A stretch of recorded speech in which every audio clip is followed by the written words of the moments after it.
Good evening, everybody. I am back. So last video, if you watched, I read the prologue to the story of Helel, which is a book that I wrote 5-ish years ago, just over 5. So I'm just doing chapter by chapter, a little read through, and you're welcome to join me. If you want to follow along, check out my website where you can download the PDF of the book for free and just read along. And I mean, feel free to read ahead. You don't even have to watch the videos if you don't want to, but they're here.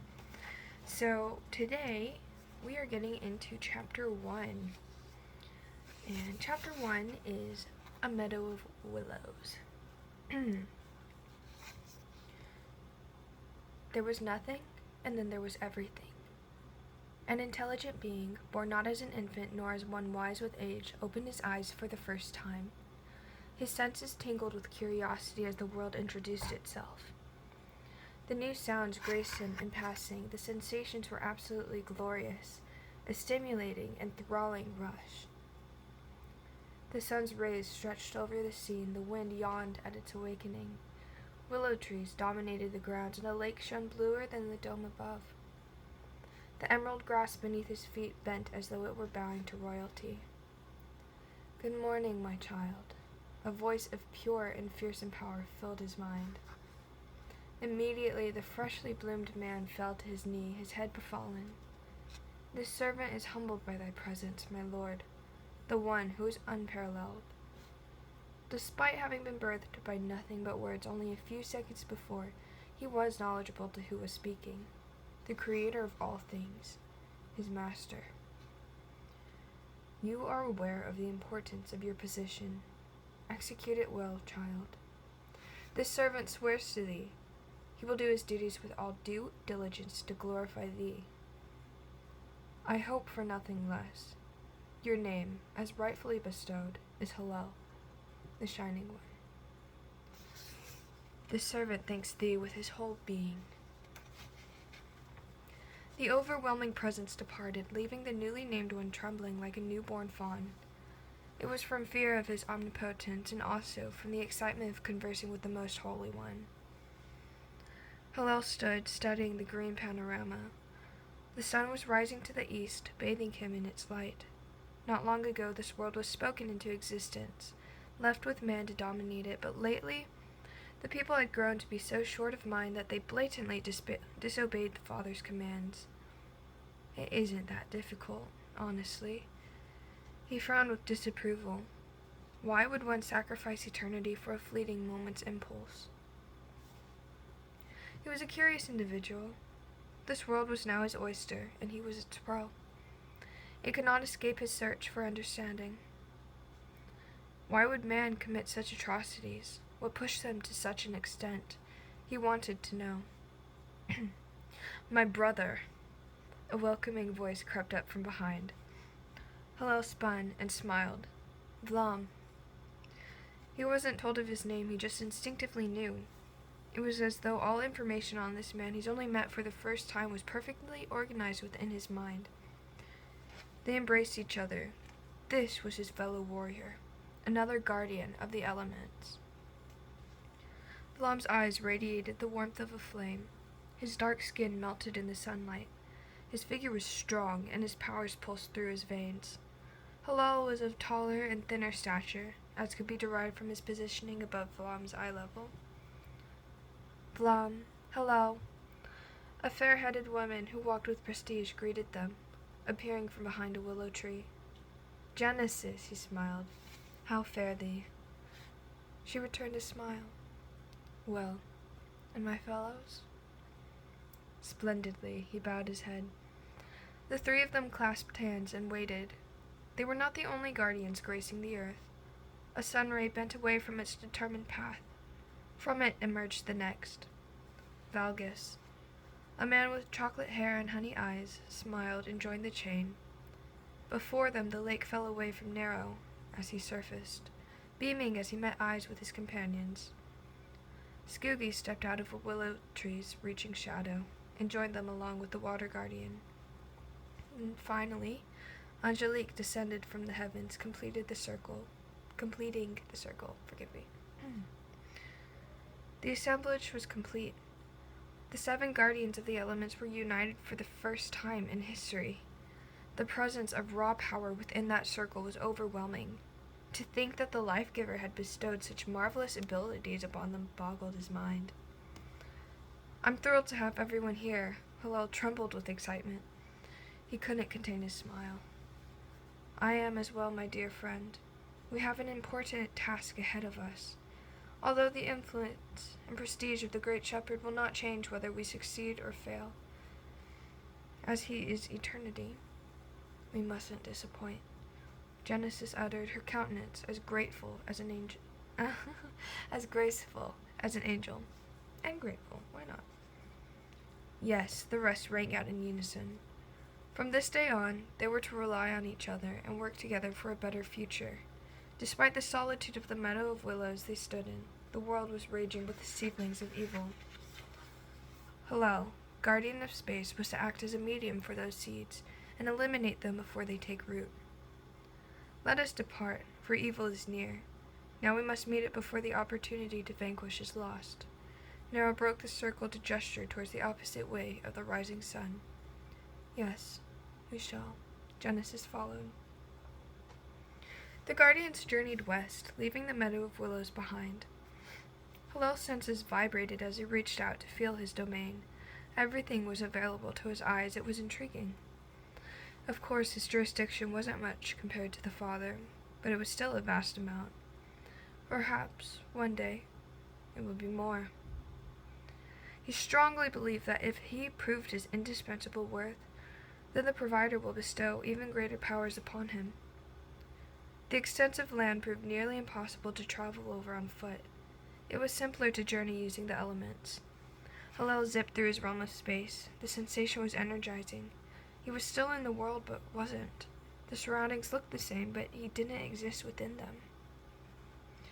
The other guardians traveled within their own elements.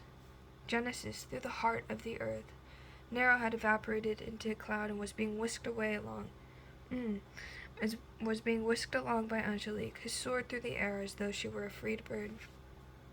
Valgus was using the light paths as his means of transportation, and Skooky used whatever shadows he could find, while Vlam rocketed himself using his fire as a propeller. The nearly barren land they were traveling over soon turned into hills of rolling trees. Soon after, the ground soared upwards, reaching heights above the clouds. Helel moved his body to the mountain summit, opening the door back into physicality. Angelique and Nera were already halfway through building a snowman. They spun in surprise as he appeared out of nowhere. I didn't even sense you. Angelique gasped with awe. Helel chuckled. It's just how my powers work. How? Well, I stopped existing. He shrugged. It wasn't much to be amazed of. His powers were but a drop in the ocean when compared to the complete one. Helel heard Valgus before he saw him. Interesting. The light guardian unzipped the sunbeam and stepped down into the snow. Hurry up and build the snowman. There are few shadows up here, and I don't want to climb. Skooky pleaded from within the shadow channels. We're working on it, Nero promised, placing the second compact ball of snow atop the first with vigor. I'm making the head, Angelique announced, pushing around a pathetic sphere in the packed snow. Can't you two just make snow? Genesis's head sprouted from the ground like a daisy.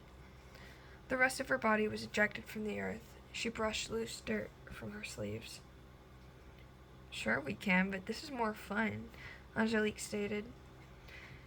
Genesis shrugged. A pillar of earth rose from below their feet, providing a shadow large enough for Skooky to escape out of.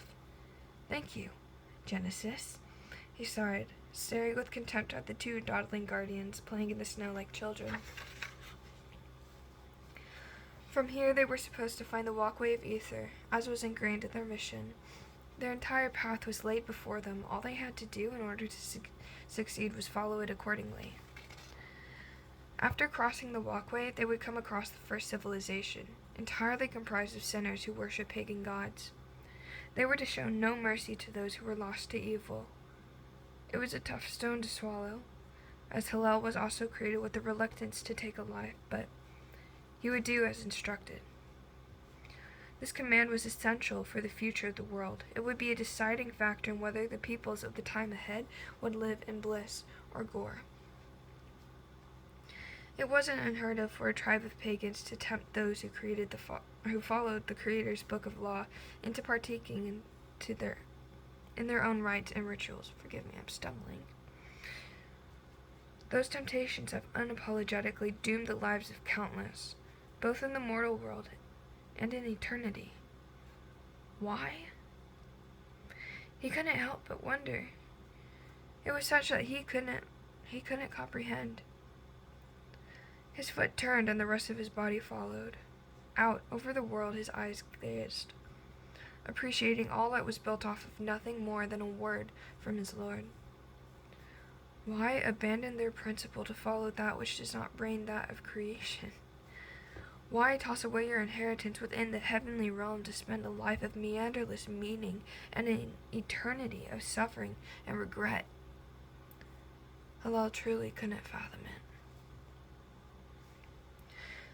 The walkway of ether was a long and narrow bridge stretching between two mountain cliffs, thousands of feet in the air.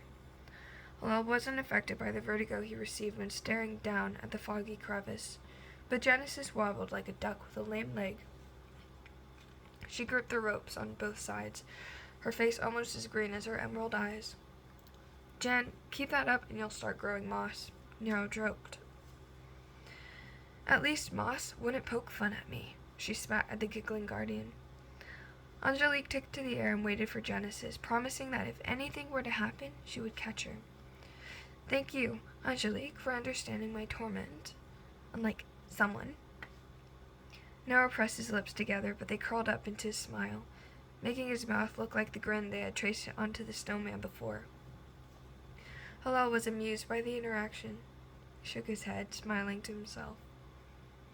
Similar exchanges occurred during the long haul over this dirty bridge.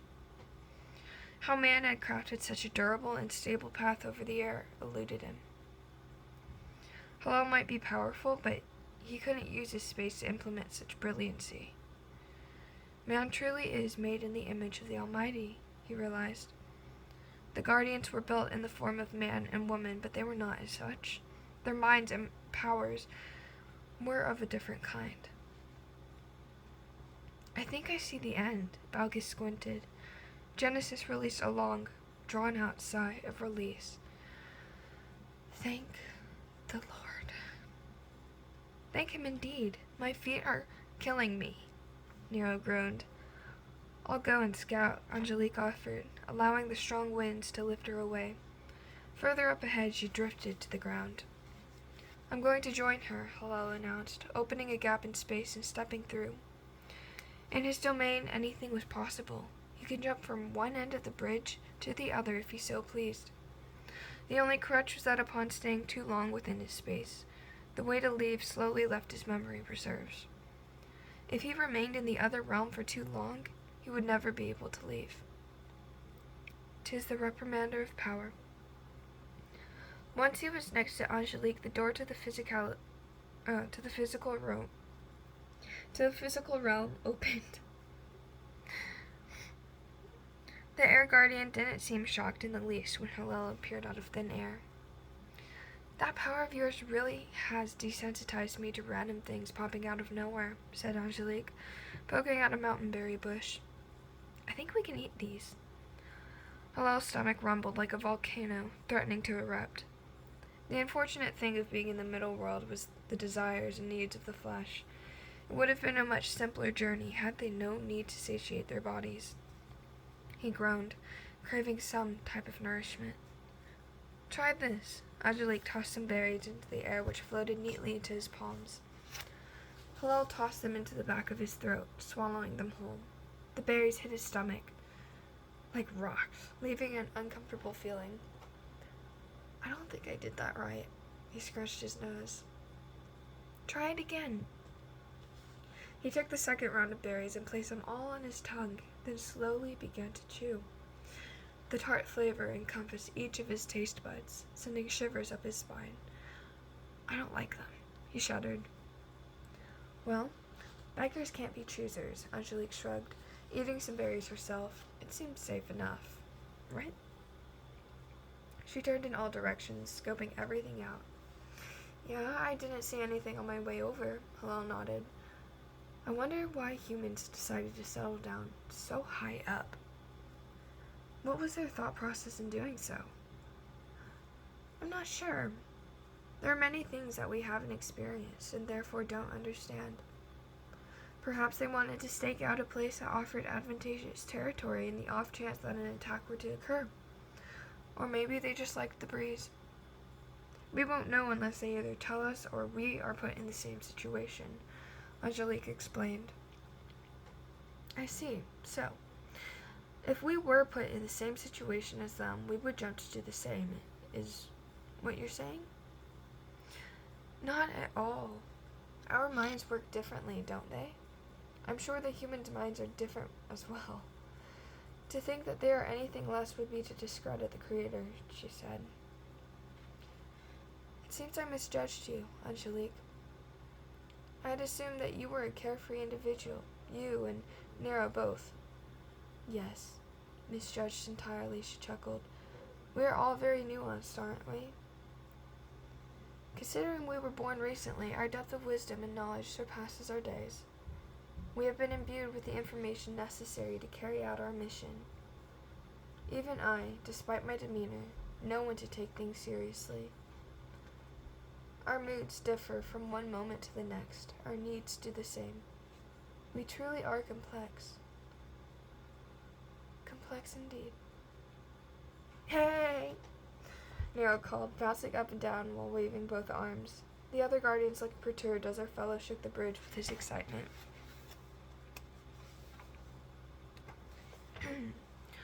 My throat. I have a little bit of the chapter left. Okay, we can do it. The village looked like a tree topper from far off, as it was built directly on the top of the mountain's snow-capped peak. The homes looked about ready to slide off the edge with the slightest gust of wind, but they remained sturdy despite their appearance. People could be seen trekking along ridges and hauling small wagons up the sides. Further down, where less snow reached, there were irrigation systems and farms built into the mountain. Helel marveled at the instruments used to water the crops. Pipes of reed were woven along the plant beds, directing water into the soil. The residents wore thick pelts of various animals.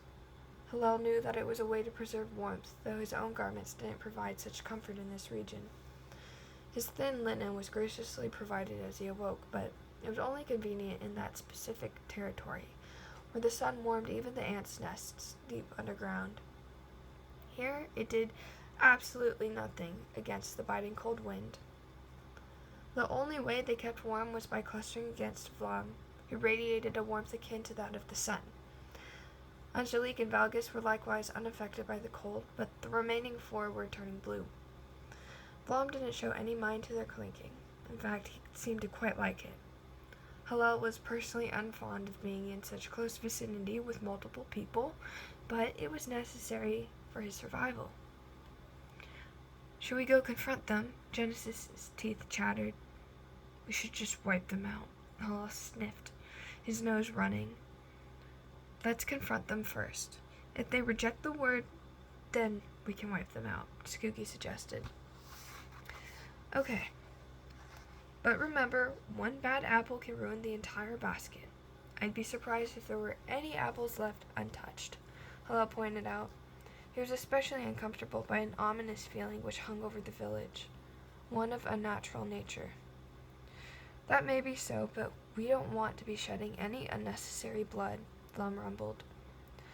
They approached the village, but were met by a quartet of men who, before they could reach it. Halt, one commanded, speaking in a different tongue. However, the guardians could understand him perfectly. Why do you come? We are here to inquire about where you place your faith. For whom do you believe? Valgus demanded. Leave. We will not reveal our practices to outsiders. Please, does anyone within your village know the sovereign? Genesis pleaded, desperation in her voice. Any who followed the false god were sacrificed to Huitzilinti. Another answered. Sorry. The guardians were horrified. This was beyond their inclinations. How can you? Nero started, but was stopped by Genesis. Let's go. They all turned and walked away. Vlam was no longer needed to keep warm. They were all fuming, with rages in her fire. Immediately, discussions about wiping that village off of the planet were in motion.